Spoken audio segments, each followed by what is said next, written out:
आज 1 जुलै. आजपासून जुलै महिन्याचे कॉन्टॅक्ट सुरू होत आहेत. आज मंगळवार. आज दिवसभर मार्केट कसं असेल व ग्लोबल मार्केटमधून आपल्या मार्केटसाठी काय अपडेट मिळत आहेत याचा सविस्तर आढावा आपण या व्हिडिओमध्ये घेऊया. तसेच मार्केटमध्ये काल काय घडले आणि आज काय होईल या सर्व गोष्टींवरती आपण या व्हिडिओमध्ये चर्चा करूया. काल निफ्टी 24,032 वरती ओपन झाली आणि त्यानंतर निफ्टीने 1-2 पॉईंटची वरील बाजूस मुवमेंट दर्शवत 24,035चा हाय बनवला. हाय पासून खाली येत 24,000ची लेवल ब्रेक केली. 23,900ची देखील लेवल ब्रेक केली आणि 23,800च्या जवळपास म्हणजे 23,829चा लो बनवला आणि बंद होताना निगेटिव्ह साईडला 23,865 वरती जवळजवळ 200 पॉईंटच्या घसरणीमध्ये निफ्टी डे हाय पासून बंद झालेली आपल्याला दिसून आली. निफ्टीतील 22 स्टॉकमध्ये तेजी होती तर 28 स्टॉकमध्ये दबाव पाहायला मिळत होता. एनएससीचा विचार केला तर 1,902 स्टॉकमध्ये तेजी होती तर 1,374 स्टॉकमध्ये दबाव पाहायला मिळत होता. काल निफ्टीची मंथली एक्सपायरी होती तरी देखील निफ्टीने संपूर्ण दिवस हा 23,865 ते 23,980 या रेंजमध्येच रेंगाळत राहून घालवलेला आपल्याला पाहायला मिळतो.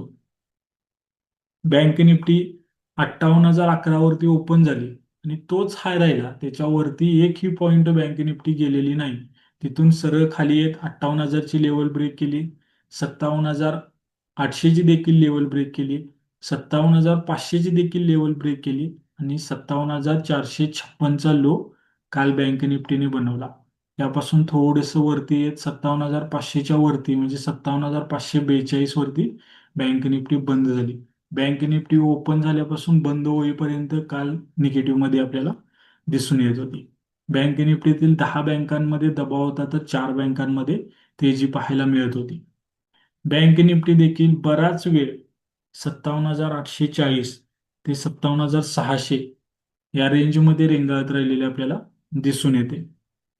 काल निफ्टीतील सर्वात जास्त वाढलेले stock Maruti Suzuki, Titan, Adani enterprise, Tata Motors आणि बजाज फायनान्स.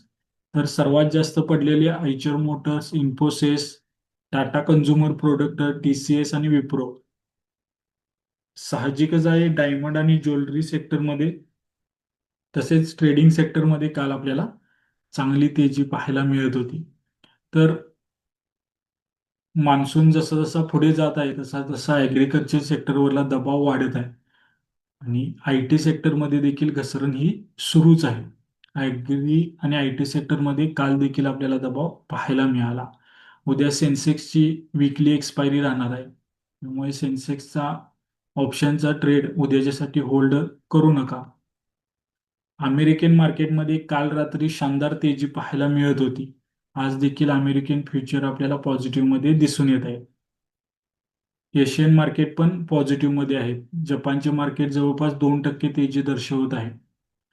ग्लोबल मार्केटमधून आपले मार्केट पॉझिटिव्हमध्ये ओपन होण्याचे संकेत मिळत आहेत. निफ्टीने वरील बाजूस 24,000 ही लेवल ब्रेक केली तर निफ्टीसाठी पुढील लेवल दोन महत्वाच्या राहणार आहेत, 24,100 आणि 24,200. तर खालील बाजूस निफ्टीने 23,800 ही लेवल ब्रेक करून काही काळ थांबल्यानंतर आजच आपल्याला निफ्टीची वाटचाल 23,700 ते 23,650 कडे होताना पाहायला मिळू शकतो. बँक निफ्टीने वरील बाजूस 57,800 ही लेवल ब्रेक केल्यानंतर बँक निफ्टीची वाटचाल 58,000 कडे होईल. ती देखील लेवल ब्रेक करून काही काळ त्याच्यावरती थांबल्यानंतर बँक निफ्टीची वाटचाल 58,300 ते 58,500 कडे होऊ शकते. तर खालील बाजूस बँक निफ्टीने 57,300 ही महत्वाची लेवल ब्रेक केली तर बँक निफ्टी 57,000 कडे येताना आपल्याला पाहायला मिळू शकते आणि ती देखील लेवल ब्रेक झाली तर सर्वात महत्वाचा सपोर्ट असेल तो म्हणजे 56,800चा. आज दिवसभर जून महिन्यातील ऑटो विक्रीची आकडेवारी येत राहील आणि मार्केटला अपेक्षा आहे की 25% वाढ याच्यामध्ये आपल्याला पाहायला मिळू शकते. दरवाढीनंतर येणारी ही आकडेवारी प्रथमच असणार आहे, त्यामुळे काय होतं याच्यावरती मार्केटचं लक्ष असेल. त्यानंतर आरबीआयने काल बँकांना असेल किंवा फायनान्स सेक्टरला असेल एक महत्वाचा इशारा दिलेला आहे.